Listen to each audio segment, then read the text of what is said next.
নমস্কার বন্ধুরা, তপতির ঘরকন্না নতুন একটি ব্লগে আপনাদের স্বাগত জানাই। আজ আমি সয়াবিন কষা রেসিপি শেয়ার করব। কম তেল মশলাযুক্ত এই রেসিপি। বন্ধুরা, অনেকে সয়াবিনের নাম শুনলেই নাক ছিটকায়, কিন্তু আমি এই রেসিপিটা এমনভাবে বানাচ্ছি চেটে পুটে খাবে, একবারে আঙুল চেটে খাবে বন্ধুরা। চলুন তাহলে এবার রেসিপিটি শুরু করি। আমি এখানে 150 গ্রাম সয়াবিন নিয়েছি আর হাফ চামচ লবণ দিয়ে জল দিয়ে ভিজিয়ে এবার ঢাকা দিয়ে রেখে দিচ্ছি আধ ঘন্টার জন্য। এবার আমি সয়াবিনগুলো জল থেকে তুলে একটা পাত্রে রেখে দিচ্ছি। এইভাবে জল চিপে চিপে সয়াবিনগুলো আমি সব একটা বাটিতে তুলে নিয়েছি। এবার সয়াবিনটা ম্যারিনেট করে নেব। তার জন্যে 2 চামচ টক দই, 1 চামচ কাঁচা লঙ্কা বাটা, 1 চামচ আদা রসুন বাটা, 1 চামচ ধনেপাতা বাটা, হাফ চামচ হলুদ গুঁড়ো দিয়ে ভালো করে মাখিয়ে নিচ্ছি। সয়াবিন ম্যারিনেট করা হয়ে গেছে, এবার ঢাকা দিয়ে রেখে দিচ্ছি 10 মিনিটের জন্য। এবার গ্যাসে ফ্রাই প্যান বসিয়ে অল্প সর্ষের তেল দিচ্ছি। তেল গরম হলে একটা পেঁয়াজ কুচি করে দিয়ে তেলের মধ্যে দিয়ে ভেজে নিচ্ছি। পেঁয়াজটা হালকা ভাজা হলে এবার টমেটো কুচি দিয়ে ভালো করে নাড়াচাড়া করে ভেজে নিচ্ছি।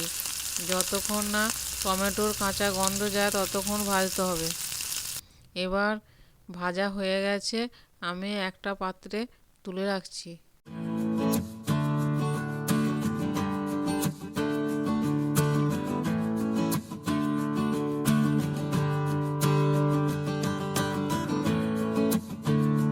এবার আমি ম্যারিনেট করা সয়াবিনটা ভেজে নেব। তার জন্য ফ্রাই প্যানে একটু সর্ষের তেল দিয়ে ম্যারিনেট করা সয়াবিন দিয়ে দিচ্ছি। দিয়ে আমি নাড়াচাড়া করে ভাজছি, কিন্তু এটা লো টু মিডিয়াম আঁচে ভাজতে হবে, তা নাহলে পুড়ে যাওয়ার ভয় আছে।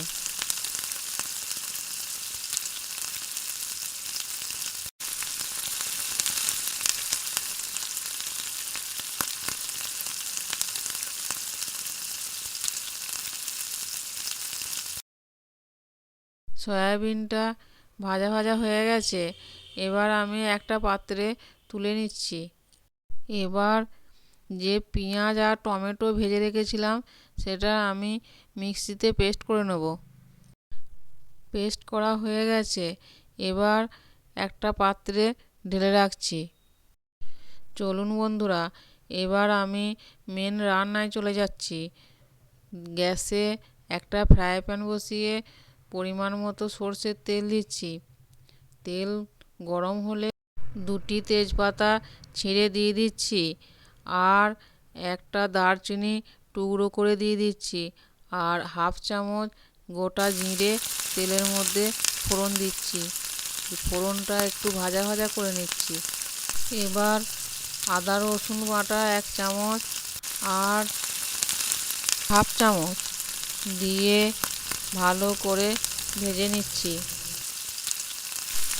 মশলাটা ভাজা ভাজা হয়ে গেছে, এবার গুঁড়ো মশলাগুলো দিয়ে দেবো।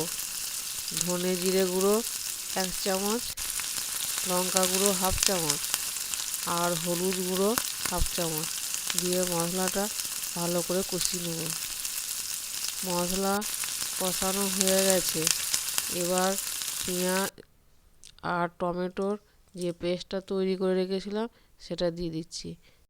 দিয়ে মশলার সঙ্গে ভালো করে মিশিয়ে নিচ্ছি।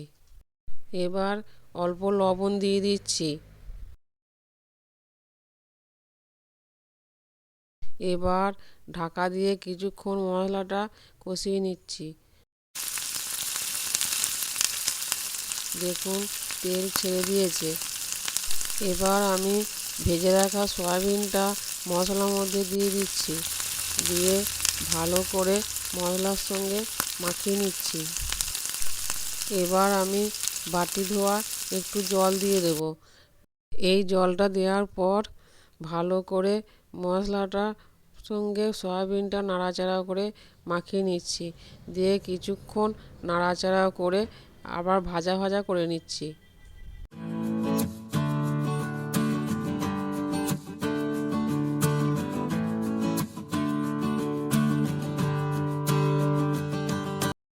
উপর থেকে গরম মশলা আর কুচনো ধনেপাতা ছড়িয়ে একটা পাত্রে ঢেলে নিচ্ছি। বন্ধুরা, আমাদের সয়াবিন কষা একদম রেডি হয়ে গেছে।